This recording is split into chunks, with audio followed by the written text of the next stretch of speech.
everyone, it's Cherie from Paper Pieces and Leftovers, and I did a Facebook Live on Wednesday, and I did say I was going to do a video for this little guy right here. This file is treasureboxdesigns.com's file called Built Tough, and he is really easy together, so I am doing this in live time. I'm not going to put this in super fast forward. I cut out tons of this little guy because I have so many orders for him, and he will be in my Etsy store with different hair colors. I will also have different options of the tools he's holding. So let's go ahead and get this going. It's a fairly easy file to glue together, and the more you work on them, the more they do go together easier for you. Excuse me. I am going to glue the pant legs on first. I went over all of my paper colors in my Facebook Live. I will try to go off memory. This color here is going to be gray blue or blue gray. I get them backwards from Encore. There are other alternatives. You can use Blue Jay or blue gray from American Crafts. My puppies are playing in the background, as you can hear. I had asked my daughter to take them in her room for a little bit, just to ensure they didn't annoy anybody, but they're not too loud at the moment, so it's okay. She just scared the bejesus out of both of us a moment ago. She threw the toy and it hit a glass, and I was recording, so I restarted because I think we both jumped out of our skin and had to pick it back up. I did import these into Cricut Design Space with a width of 11.75, and I did ink them. I showed the ink colors on my Facebook. I don't remember them all offhand. I use Lawn Fawn, Memento, the Hero Arts Ombre, and Tim Holtz Distress, not Distress Oxide. There is a difference with the Distress and the Distress Oxide. Distress Oxide will fade over time, so just keep that in mind. It's your preference, whatever inks you have, whichever ones that you prefer to use, feel free. The shoes are cut out in the color Maple Syrup, and that's an Encore color. This is regular black. I do use all textured paper, but since this file doesn't have a whole lot of pieces, I figured I would do it in real time instead of all the editing with the voiceovers, cutting it out, clipping it, shortening the clips, fast forwarding, all that wonderful stuff, just to kind of get this up for you guys since I said I would. And so we have now the pants and the shoes. I glued mine on the top. You can glue yours behind the pant legs. It is your preference. I did look at them both ways, and I just prefer on top, but I know some people put them behind because realistically, we do wear our pant legs, the bottoms, over our shoes. But then we see our sons, our brothers, our husbands, whoever, our dads come home from work, and they've got one pant leg tucked behind the boot, the other around the boot. So it's really whatever you'd like to do. It's a-okay. I did use metallic paper for this because I wanted it just a little more realistic. And then for the title and the other little boy, I used Plike paper. Let me pick up the other one. This is Plike paper. It's plastic-like paper, and I absolutely love it. It's one of my favorites. Let's glue his little shirt together. Oh, I forgot to put his laces on his shoes. Now, this is just regular white cardstock. You can use any cardstock, any color. It's basically what your preference is, because I know I did fight with myself over which yellow to use. I cut out two different yellows, but then I didn't want to use the one after I inked it, and then this one I didn't want to use because I didn't like the ink I went around the edges with. So then I cut out the same color just because I am going to have some blonde kids and I don't want the yellow and the yellow clashing. I want it to just kind of flow nicely, so I ended up going with the color banana, and that's the paper. That's just the paper color, and I believe it's Encore. So this here, his little coat lines up with the inside here, the top. It's going to go right next to the collar, the swoop, but it's going to attach right there on the inside of the collar, the neck. The rounder part goes on the outside. And I did dry piece this before I actually put it together to make sure, one, that I had all of my pieces, and two, that I had an idea of which way it went for the video, since I wasn't going to be doing it with voiceovers and whatnot. And sometimes it's easier, sometimes it's not. It just really depends how many pieces, what you're doing, etc. So this little guy here is going to get glued, his shirt is going to get glued behind your saw. You can either glue the bottom of the shirt, and I see a little gnat that got in when my daughter came in from the grocery store. Oh, he just landed on me. He's done. All right, so we will go ahead and put that there. I think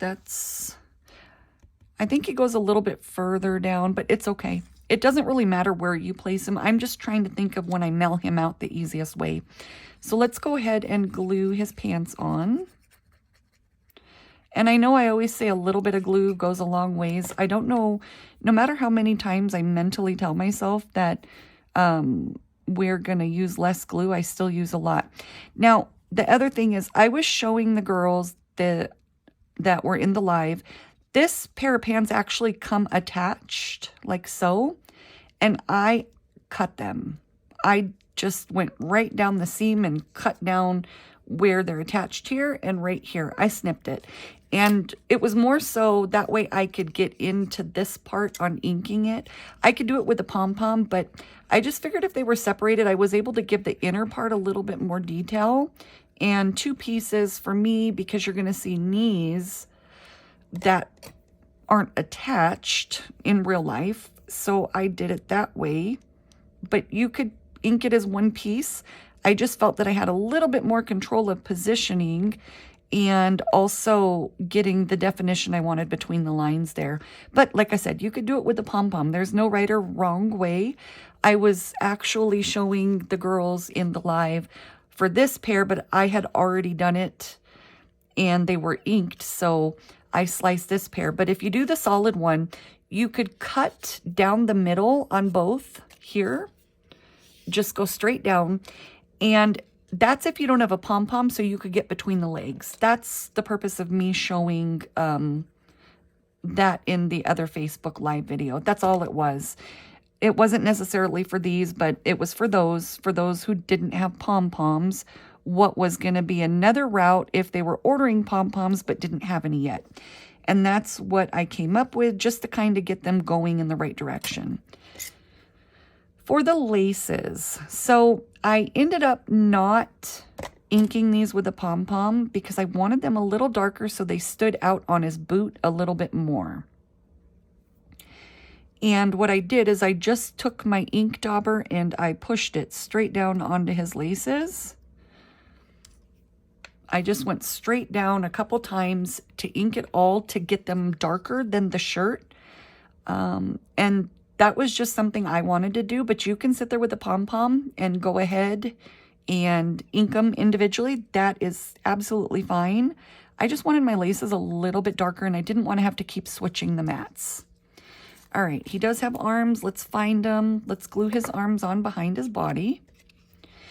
And like I said, this goes together fairly quick, fairly easy. There's not a bunch of pieces. I know I got a message from one of you guys saying how much easier treasure box files are and Kadoodlebug files are. I get it. Some of them, the accessories, the embellishments, they're a lot easier to put together, but it really depends on what kind of pieces you're looking for your layout, because there's some that I've looked at on a lot of sites. Some look easier than others, and I don't think it's really one website to the next. It's basically just what you're looking to work on and what accessories come with it, because I've seen some of the ones that have all the flowers in each petal, and that is a lot of inking, and the files are absolutely adorable. But this one here, these pieces aren't too bad, and this is probably a beginner to maybe intermediate, but a beginner could do this, and with a little bit of help I think it would go just easier. So like video assistance or message if you got stuck. I've had quite a few of you guys message me for help with files, and I don't mind. I do answer 99% of my messenger messages in 24 hours.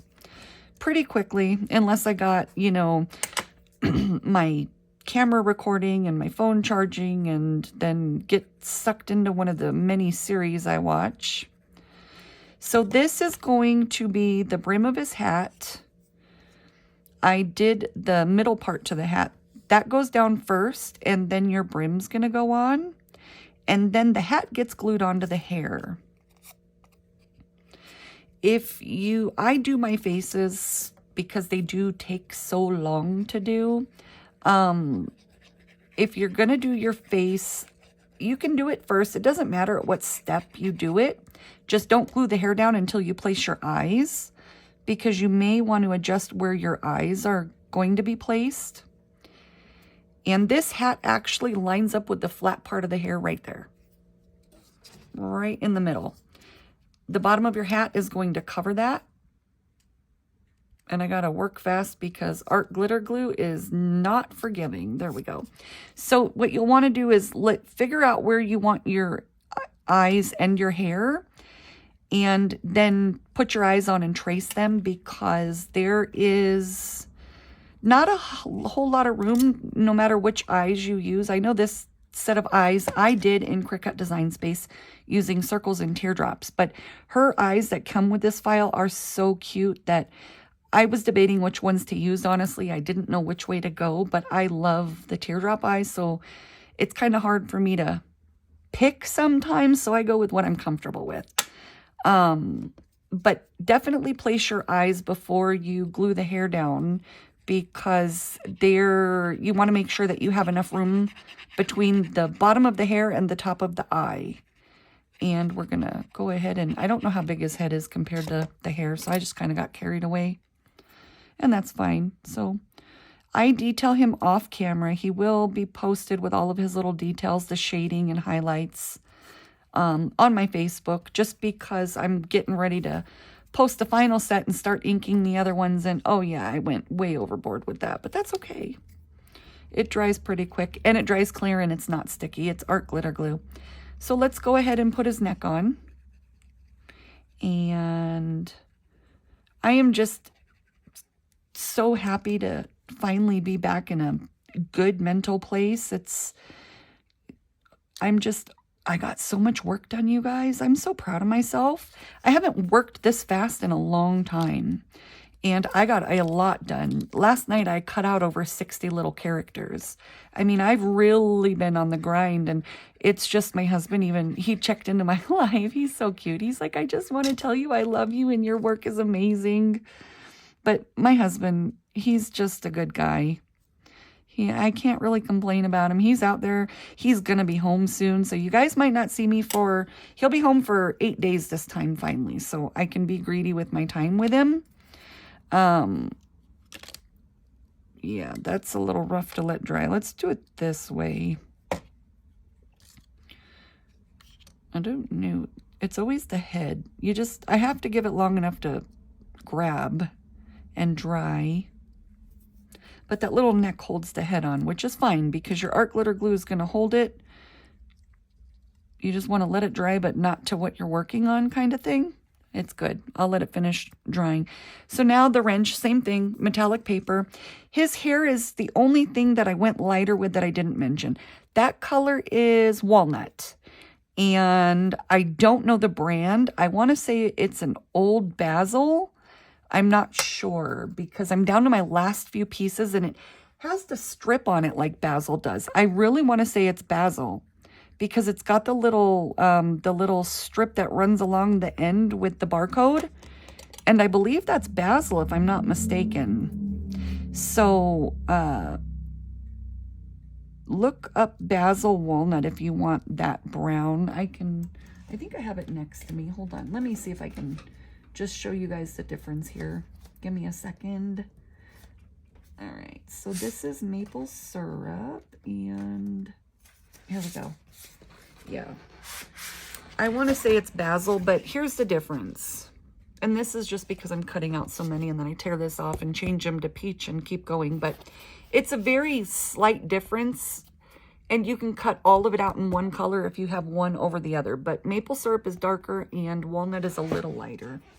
There are so many browns, though, that you can go with whatever color. And I know some kids have blonde hair. Some kids have sandy blonde hair, dirty blonde, black, dark brown, light brown. There's so many variations because I have orders for all different color hair. And so it's whatever you're scrapbooking your piece for will be the color that you go with hair. And for my hair, I use different yellows. It just depends on what I'm doing. Like this, I wouldn't use the regular yellow I use because that's where I don't want it to fade in. But here is the set. It does have a toolbox that comes with it. I don't want to really cut it out of camera, but it has a toolbox that comes with it with a mouse, and it's so adorable. And it's got a hammer, a drill, and a tape measure, and some other pieces. I don't know how many I'm doing just because I wasn't doing the whole set. I was just trying to give a couple pieces away on my page, and that's how this started. Any questions, feel free to ask. Thank you for watching, and I'll catch you in the next video.